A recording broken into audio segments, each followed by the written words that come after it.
Hi, my name is Georgie Green, and this is day 24 of the Richmond Public Library's 100 Days RVA Reads, a program promoting PBS and WCBE's The Great American Read. Today, I am at the Tottering Teacup, an oasis in Carytown serving delicious teas, sandwiches, and pastries. The book I have chosen to discuss is The Picture of Dorian Gray by Oscar Wilde. I don't know which I like more, the author or the book. They both have such staying power for me. This is Oscar Wilde. Oscar Wilde was an Irish poet and playwright. The Picture of Dorian Gray is thought to be his only novel. In addition to his literary talents, he is remembered for his epigrams, some of which you no doubt have heard, such as, "Be yourself, everyone else is taken." "Always forgive your enemies, nothing annoys them so much." "Some cause happiness wherever they go, others whenever they go." "Every saint has a past and every sinner has a future." "True friends stab you in the front."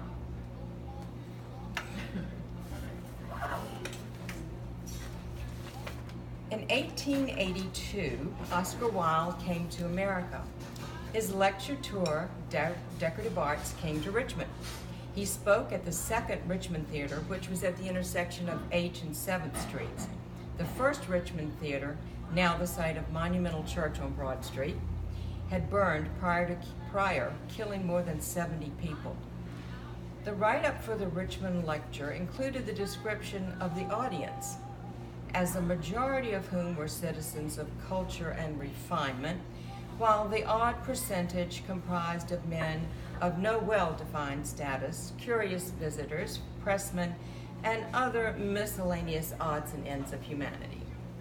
It might have been fun to be one of those odds and ends. The life of Oscar Wilde was one of both triumph and tragedy, as is often the case with exceptional and artistic people. A search into the life of Oscar Wilde will not disappoint.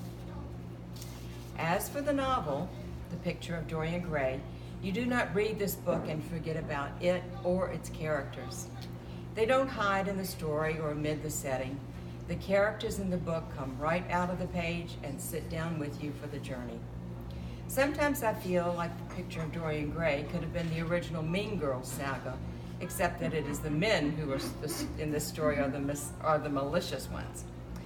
The story is a prime example of the lifestyles of the idle rich in the Victorian age. First published as a story in a British magazine, people were up in arms over what they considered to be an affront to moral sensibilities. Later, when Wilde published the story as a novel, his preface contained a lengthy defense of art for art's sake. This preface would later stand on its own and become a bit of an artistic and literary manifesto. Dorian Gray was wealthy and handsome to the extreme. So handsome, in fact, that his artist friend, Basil Hallward, who painted Dorian's portrait, felt that he had entered a new phase in his artistic abilities, as if the picture seemed to cast an aura or spell-like atmosphere.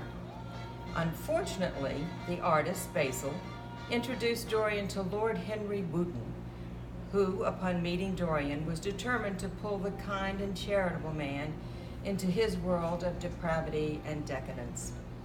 Dorian fell hook, line, and sinker. As Dorian listened to Lord Wotton declare that beauty and sensual fulfillment are the only things worth pursuing in life, he wished that his portrait would age instead of himself, and he would keep his good looks and youth forever. And the passage in the book that I will read is, "Dorian made no answer, but passed listlessly in front of his picture and turned towards it. When he saw it, he drew back, and his cheeks flushed for a moment with pleasure.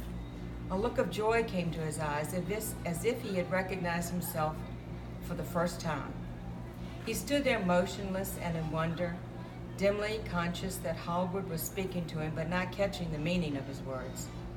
The sense of his own beauty came on him like a revelation. He'd never felt it before. Basil Hallward's compliments had seemed to him merely the charming exaggeration of friendship. He'd listened to them, laughed at them, and forgotten them. They had not influenced his nature.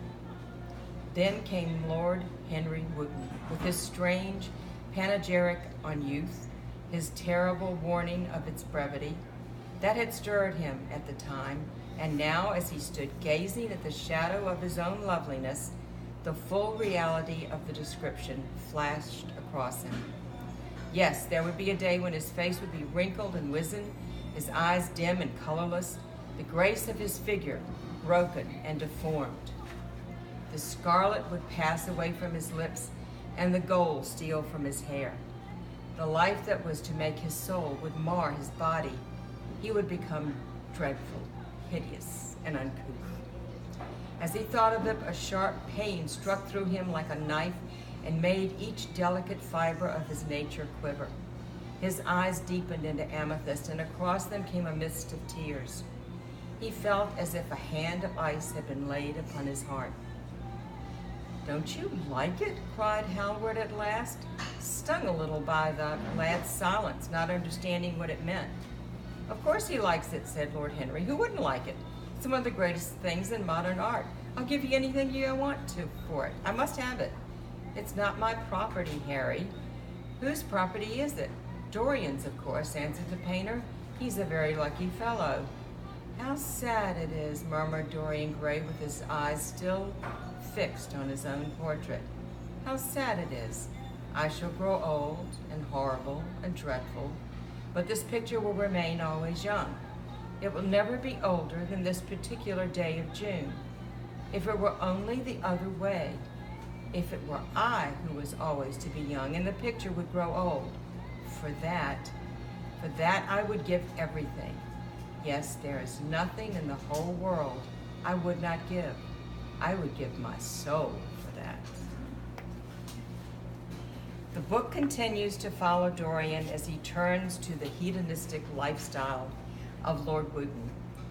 He had locked his portrait away in a room in his mansion, but delighted at uncovering the portrait from time to time to see that the portrait was aging and taking on the characteristics of a man who had committed monstrous deeds, while in turn he kept his beauty and youth just as he wished.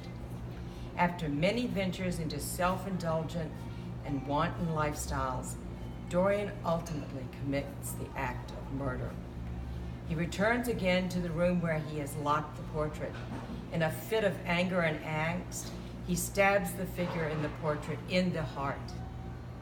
If you read the portrait of Dorian Gray by Oscar Wilde, you will arrive in the room with the policemen and servants to see the horror they witness.